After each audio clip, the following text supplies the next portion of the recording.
Hey everyone, it is Nea Clare, and I'm with the Light Up. I'm also with Yes Word Coaching, and it is Sunday night, and it's a week before the upcoming Light Up event. And I'm going to be talking with Kyra Christopherson in just a little while, but I wanted to take a little bit of time while she is getting ready. She, like me, is a mom.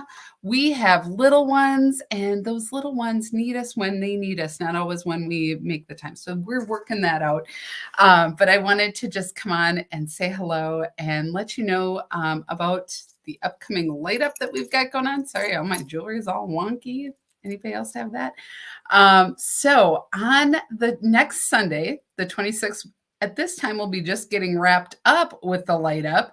But next week on February 26th at 3 p.m., the light up starts. And the light up is an amazing event that we've been doing. This will be the sixth one. And it is an event where I'll be channeling. That's a component of it, but we also have other things going on. And we start off the first hour. We have practitioners who show up, who do readings, who do healings, and they're not the people you see at every event. Every event we try to kind of keep it fresh with new faces, people sometimes I've just met or encountered, and I'm like, you need to be a part of this. We want people to meet you and get to know you. So the goal is to really give you an opportunity to connect and meet with a lot of other people. And then we will do after that first hour. Oh, and we have vendors. My goodness, the vendors. Amazing. And so we have vendors, and then we go into the event and we have guest speaker. And this month, our guest speaker is Christine Meyer, who I'll be talking to tomorrow. And she is from She Climbs Mountains, and she is amazing. And she's going to be talking to us about her journey. And we'll have some time for Q&A. She works with She Climbs Mountains is her nonprofit organization, and they work with women who are motherless daughters. So women who've lost their mothers early in their life or at any point in their life who are looking for that connection with other women who are feeling that emptiness of not having their mom there. And it's just really a powerful organization. She's going to be talking to us about building community. And how are we doing, Kyra? I just wanted to, she is ready to come on board. Here we are. Hi, there she is. I'm talking away. I knew it. I told her to wave at me when she was ready. So yay, welcome. I'm so glad you're here. Oh, thank you so much for this invitation to be here, and hello to everyone live and listening to the recording too. Yes, it's so fun that we get to do this live. I love technology. Like if you think about, I was thinking like 10 years ago, how limited we were in what we had to, if we wanted to do this, we had to get on a phone call. Like, remember those phone meetings that we'd have? There wasn't Zoom. There was no Zoom. There was this. So yay. I love it. So if you're on with us, please feel free to introduce yourself. I can't always see the names. We'd love to be able to see who's on with us.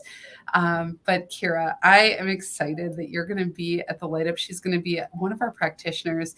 And I'd love for people to get to know you a little bit. So do you want to tell us a little bit about yourself?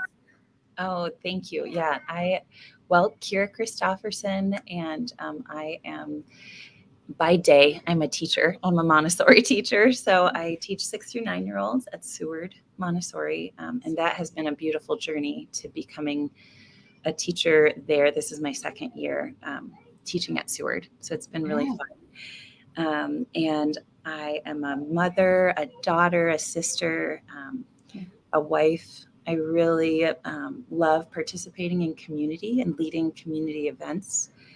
And I'm also an artist. So that's actually the side of myself that I'm really excited to share and showcase here at the Light Up event.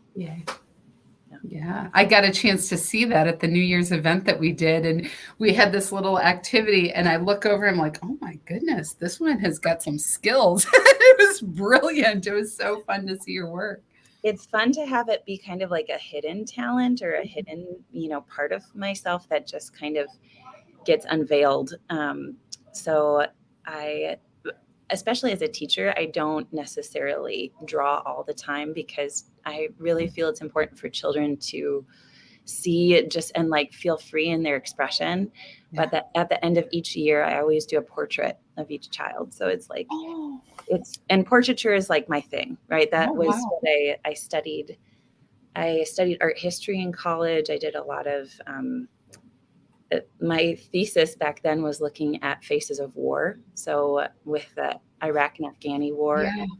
the photography that was coming back from embedded photographers. Yeah. And so a lot of my own personal work is looking at people and what their faces say, and then just incorporating that into their healing journey. That's beautiful. There's something I'm getting emotional just hearing you talk about that. There's something so unbelievably powerful in the experience of actually being seen by Mm-hmm. someone. And um I've had that experience where I've been drawn before, and it's almost like something for me, I'll say from my own experience, I had to overcome myself being like in the experience of it because it's such a vulnerable, if being seen truly is a very vulnerable state to be in. So what a powerful skill. Yeah, and it started early. Actually, recently we've been in this winter writing series. So I'm guiding Yeah. children through the writing process and talking about personal narratives. And writing is another aspect that I come back to it in cycles in my life. Yeah. And when I was writing a personal narrative, as an example, I came back to when I was drawing a portrait of my grandmother. And when she went through cancer, I remember distinctly just sitting with her after she had a double mastectomy, Mm. drawing her. And just like she kept that framed piece in her bedroom until she passed away. And so it was really um, just like evidence of that idea of seeing someone and then doing an art piece in honor of them. And Mm. it's been fun to have it in little snippets throughout my life. Like when I lived in New York City, I taught there for like 5 years. Yeah. And I would commute on the subway if I was on like bad weather days. Otherwise, I was biking to work. But when I was on the subway, if people were sleeping or if they weren't noticing me, I would draw. I always carried a little sketch pad, and I would draw them and then just like hand them their portrait as I left. And it was just like such a powerful experience to have, to witness people, because we so often just like pass by or don't have like deep connections, and True. it can be really powerful. Yeah. Yeah. I think that's beautiful. I did not know that was your hidden talent. So I'm sitting here processing all of this. I'm loving it. I'm like, ooh. I told her before we got on, I'm like, ooh, I'm gonna find out more about you, which I'm so excited because you and I we've been our orbits have like found a rhythm where we see each other every so often, and you've definitely been one of these people who, when I see you and when I see you moving and being present, you hold space beautifully, but Thank you also have such an impact with the people around you. you. And I think that's just says so much about who you are. And then I found out you were a teacher. That made sense. I'm like, click, this makes sense. She's a teacher. She loves children. Well, I got that. That was very clear. And I've met your family. And yes, mother, daughter, sister, all of these things, it makes so much sense. So as you think about where you are and in your development and journey, what are you opening to now? We were just kind of talking about that. Yeah, it's so beautiful. Actually, it's interesting. It's on my desk. I have a few like surprises. Whenever I teach, I'm always like, I have surprises up my sleeve. So I'm doing that tonight too. Good. Really, they're like behind me. So for I think it was my 35th. I'm 35, but my cousin for my birthday got a reading done for me, and it had these beautiful cards of trust the seasons, Oh, beautiful cards. Oh, yeah. And then also the second bloom. So I feel like really something is coming this year that I'm just like blossoming into. Yeah. And there's always, like, as a lifelong learner, I continually try and like level up and seek that new path, I think. And I'm really excited for the potential of being at the leading edge of education. I really see in a lot of ways how our systems are breaking down. And like, I'm tired of complaining about it. Right. And I'm like, so what is the vision? What are we moving towards? What can we create? And what do we really want for children? Yeah. And so I am currently dual enrolled in both a Montessori program at River Falls, University of River Falls. Yeah. I started a mystery school at the beginning of February. Wow. So that is through the Higher Brain Living Institute. And I have been trained as a Higher Brain Living facilitator. Nice. But it is really a neuro technique to access the higher parts of your brain. Yeah. And I am just like lit up by the idea of children being like families, children. I think, it would really need to be a community, a community push to have like education that has somatic healing. Yes. So it's not just like your mind aspect. Yeah. And some physical aspect of, PE or fitness training, but it really encompasses a holistic education. I love that. Yeah. So I am learning myself, and I'm like really excited about this unfolding or the blossoming that's happening.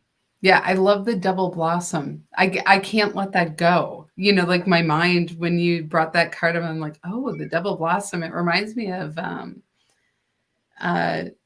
the idea of second attention, which is where, we have our first attention on things where we notice. But sometimes when we take a second look, this is like one of those things that photographers do really well, like really professional photographers, where they look again at the same thing, but they look with a new eye. They come at it and it's fresh. Yeah. And sometimes it's not that something new is emerging. It's just a new look at what has been there. And I think what you're talking about with education, that resonates so deeply. It feels like a new approach, but it doesn't mean that necessarily that everything's disrupted. It's a matter of how do we approach this? And I'm getting like full body goosebumps. Yeah. And I think what's important too in elevating and raising our consciousness is that we're not eliminating or leaving behind or not accepting previous stages and developmental growth points. I mean, it's literally miraculous how we're living these days in this day and age. Like, as you said about technology, I remember using Zoom for like the last, just a couple of years ago. Yeah. So we are evolving at an exponential rate, and it's, it's really time to see. So how are we evolving these systems? Yeah. And I think, like I know that my heart energy is in both in education, but in family healing. So like looking at family as a system and how do we participate in that? And so, I took a leadership program years ago, and then I was a coach and leader through Landmark for many years. Oh, yes. Yep. And I remember like the call it was like a call at 2 a.m. to become an introduction leader. And I was like, I am a stand for families, right? Yeah. That is like my soul calling is really to be a stand for people to heal in these systems of relationship with one another. So it's really fascinating for like the work that is evolving for me. Like, I think it's going to be one thing and then it just like unfolds. Right. Well, when you said it earlier, to be at the forefront, Mm-hmm. there's the challenge is that being at the forefront, oh, it sounds great.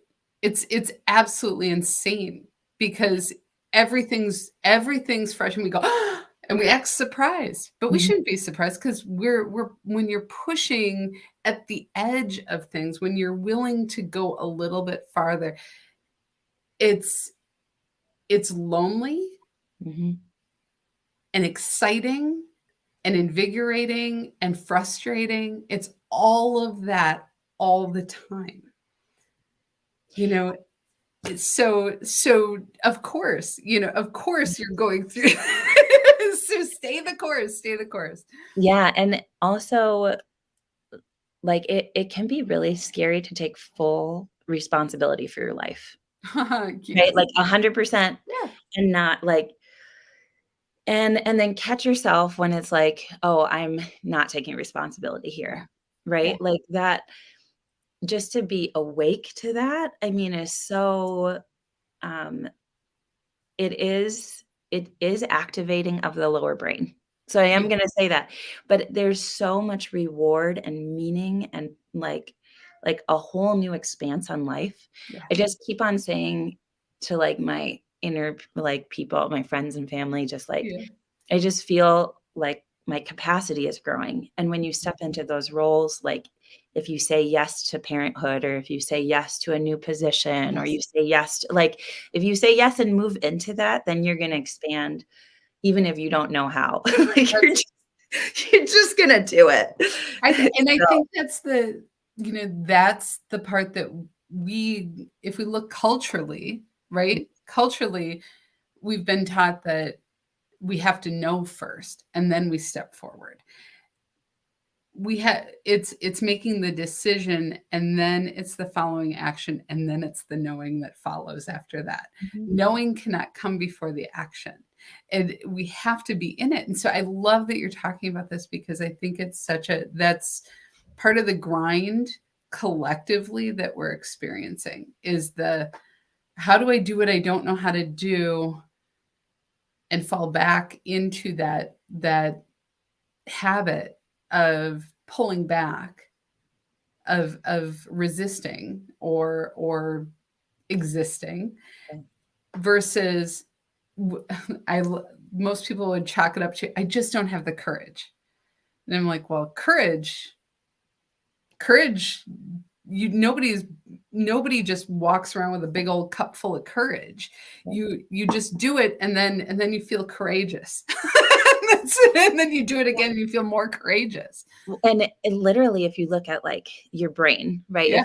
If you, like, take it down, you need to grow new neural pathways in Yeah. order to feel confident or to feel like that that way of, you know, putting a step forward and then knowing that it's a step forward, having the reflection about it Yeah.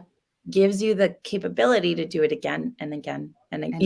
and Yeah. that's the thing that I'm so excited about with learning and becoming a facilitator of higher brain living is really that it provides an access point for, like, turning down it's a dimmer switch on your lower brain, right? So, like, if this is Yeah. your brain, the reptilian brain, flight, fight, freeze, Yeah.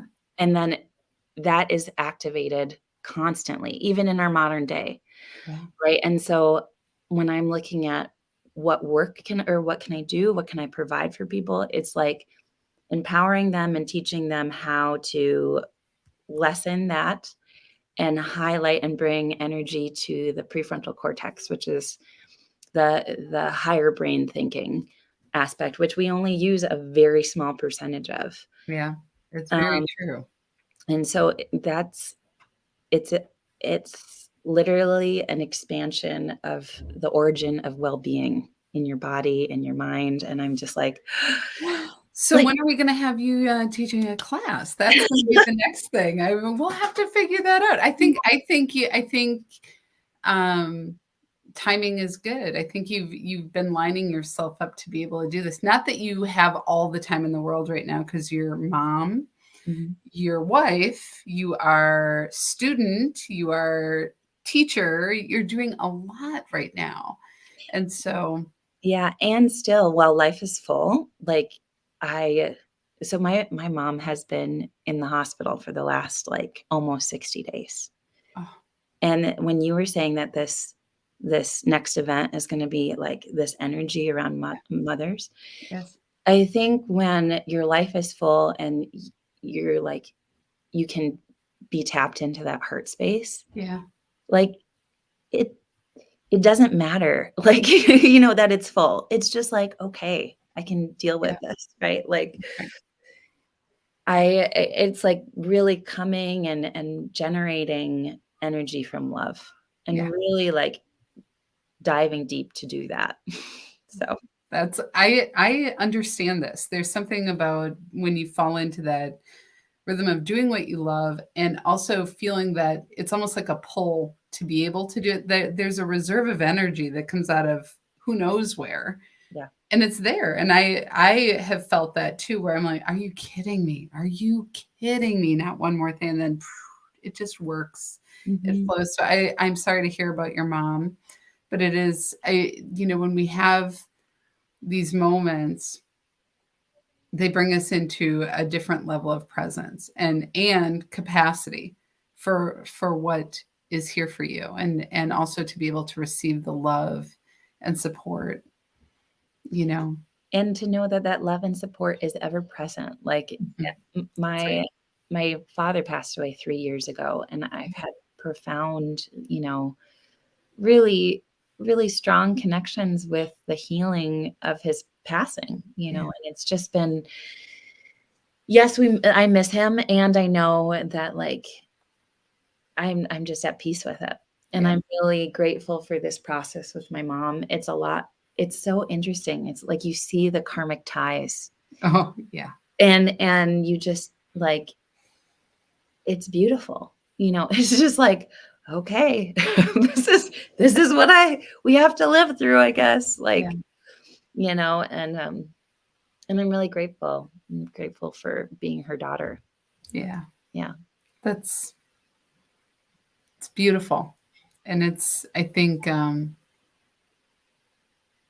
there I don't there's like, in these bittersweet moments, I always find the bittersweet moments to be the ones of the most truth telling Mhm. to my soul, where it's both and. It's loss and freedom from the bonds of karma or bonds of heaviness of life or stories or whatever. There's this bitter, beautiful sweetness that happens in these transition moments, um, where all of the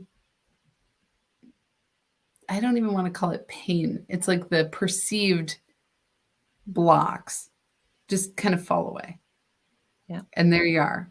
And if you can sustain and be in that bittersweetness and really be in it, there's something so magical in it. I think it's a powerful place. And so there are never any mistakes why people like connect in this event. I've been feeling into it and it feels very feminine. Like it just feels like this very maternal energy, very um what we often I think people refer to as divine feminine, Mhm. which is then we put in ideals and then you slap in a bunch of ideals of goddess or Mother Mary, whatever you need to put into that. And the way I always think about it is it's such a it's like being held, Mhm. you know, like the mother loves all of her children. Yeah. There, and you ask mother, it's not that there aren't favorites. There are sometimes, like let's be honest, I'm sure. I know I was for sure the favorite. I know it. I know it. My brother will joke around about that, but no, he was for sure. The But I remember when I was pregnant with my daughter, Mhm. There was this moment where I thought, God, how, like, you have this moment where how can there be that much love? Yeah. And there's more than that, Mhm. right? And you go, and there's more. And that, I think there's something about that experience where you're carrying this child and you've already carried a child and you go, no, I can't possibly love another. And it's not the same, but it is exponential, Yeah. that amount of love. And yeah, it's powerful. So I have a feeling we'll be tapping into some of that energy this week. And so tell us a little bit about what you have planned. What are you thinking about doing for your little mini sessions? I love this. The next surprise up my sleeve. Woo! So on the show, I am planning on doing intuitive art. Ooh, So I have a few decks of cards, tarot and oracle cards that I just are like little gateways for people to just connect to deeply what, in a short amount of time, but really yeah, like to just really connect with what they need I for love this. that like what would have them expand in this moment, right? And like I really just want to give a gift for their soul of they can choose between an abstract or a realistic piece, Yeah, um, and then I'll just like listen to their story and draw, and then from the seminal book You Can Heal Yourself. yeah, I'll look up if they are dealing with any ailment or anything that connects with their body, right? Because it yeah. often manifests as some ailment in the body. Then I'll look up an affirmation and then write it on the back and just send them off with that as like a little meditation I technique. love that. I love that. Yeah. I think it's going to be lovely. I got to tell you, it's lovely to connect with you. I enjoy your energy immensely. I always have. I think it's going to be so delightful. And I know that people are going to really, really be drawn to what you're offering. And I have a feeling we'll have you back and you'll be a guest speaker talking to us about higher brain living. I have a feeling I would love that. Yeah. And I'm so excited. Like I literally just am in this mystery school and I'm already, even though I've been previously trained, right? Yeah. I'm just like, this is work that's needed in the world. And, you know, we'll just keep going. That's right. Well, we when we embrace the learning, right? Because learning learning is leaning into that energy of yes. It's learning to you we have to be willing to follow where that yes leads us. And sometimes it leads us in a straight path. It's A to B, B to C, C to D, and sometimes it's all over the place. Yeah. And yet we get exactly what we need to be able to put together all of the parts that allow us to be of service or have the impact that our yes is inviting us to have in the world. And Yeah. so I love that. I think it's just beautiful.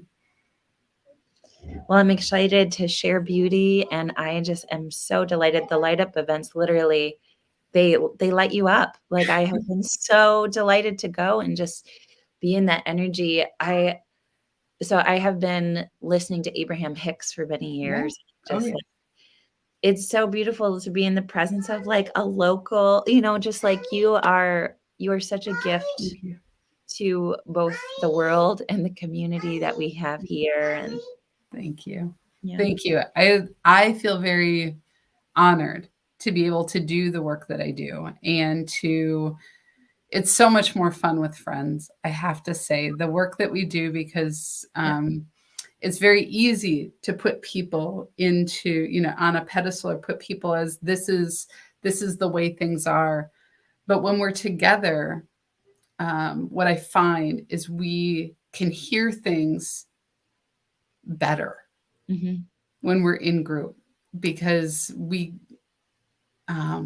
sometimes the messages aren't as clear as they seem the first time around and they take a little while to simmer and if nobody else heard the message but you it's very hard to have a conversation with yourself objectively. So then you have these conversations that unwind and expand, and all of a sudden there's all the gems, there are all the pieces there, and it's beautiful. And when I said yes to doing the channeling, I actually said yes. The agreement is that I would bring people together. And Mm, so I'm keeping up my end of the agreement. So that's here we are. I love it. So oh, I'm so glad. And you guys, I hope you're coming, get your tickets. I will tell you, I always suggest getting tickets, not because we do usually have tickets at the door. However, there have been a couple times where we did not have tickets at the door. So I want to make sure that you get them. So get ahead, and you can get two. If you buy two, you get $7 off the whole. So it ends up being $33 for two tickets, which is a great deal. So come along. It's going to be a lot of fun. And Kyra, I can't wait to see you. We're going to have just amazing, amazing time. And we'll see you guys on the 26th. And the link for the tickets will be in the comments. You guys have a great one. Thank you, Kyra, so much for being with us. thanks, What a Nea. blessing. Have a good one. Bye-bye.